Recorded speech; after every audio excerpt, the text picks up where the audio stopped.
કે જિંદગી રસોડામાં જેની અડધી થઈ ગઈ, ખબર નહીં મારી માં ક્યારે ગરડી થઈ ગઈ. બધાનું ભાણું સાચવવામાં કેવી તો એ પડી ગઈ, ખબર નહીં મારી માં ક્યારે એકલી પડી ગઈ. બાળકોને ઉછેરવામાં એવી તો એ પડી ગઈ, ખબર નહીં ક્યારે મારા માના ચહેરામાં કરચલી પડી ગઈ.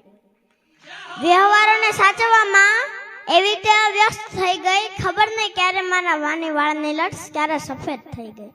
કે આજમાં દીકરી બનીને આવે છે અને અલગ અલગ કિરદાર નિભાવે છે, અને ત્યારે જ મારે કહેવું હોય ત્યારે કે જન્મ દેવા માટે માતા જોઈએ અને રાખડી બાંધવા માટે બહેન જોઈએ, વાર્તા કહેવા માટે દાદીમાં જોઈએ અને જીદ પૂરી કરવા માટે માસી જોઈએ, રબડી ખાવા માટે મામી જોઈએ અને જીવન સાથી માટે પત્ની જોઈએ. આ બધા સંબંધો માટે દોસ્ત એક દીકરી જીવતી હોવી જોઈએ. માટે જેના ઘરે દીકરી હોય તે વટતી કે જો મારા આંગણે લક્ષ્મી રૂપી દીકરીનો અવતાર છે, મારા આંગણે લક્ષ્મી રૂપી દીકરીનો અવતાર છે.